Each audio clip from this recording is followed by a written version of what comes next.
I want to talk to you today about a very serious issue, something that's very close to my heart, something that people don't always understand: sarcasm.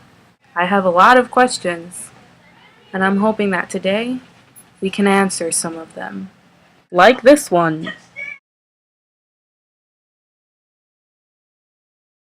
When somebody says something that, oh boy, I don't know, it's just like mocking, I guess I would call it humor, just to lighten up the mood. I think the point is to be funny, but like once you start like insulting people, that's too far. But that's not part of sarcasm, that's insulting people.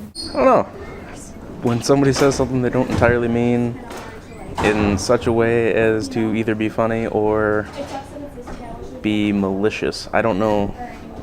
You repeat it in a different manner just to like lighten up the mood or make things humorous or just like make things like funny. That's what I think sarcasm is. I could give you examples, but I don't really know a definition at all. Let me help.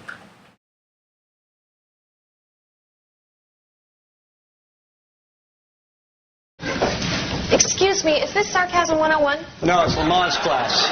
It's Lamont's class for men named Martha. Oh, okay. Sorry. No, this is Sarcasm 101. And could you be any more gullible? Take any chair you like.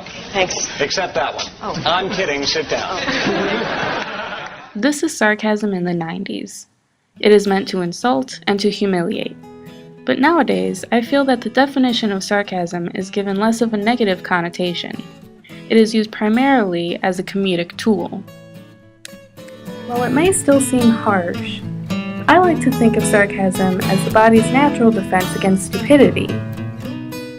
But be careful, because there are people out there who know how to combat sarcasm, which is why you don't want to use it when you're angry. It'll only make things worse. Sorry I'm late. We weren't waiting for you. Great, I'm on time. See, I think as a psychiatrist that I should be there when Miss Meyer's bandages get removed because her accident was traumatic enough. Hey, if you are coming in, I just might go ahead and phone up my pool man and my architect so we can populate the room with just as many useless people as possible. Great, my mom's in town. Should I call her? Oh. That was good. Now, we all know I'm very smart, but I did need some help in gathering this information.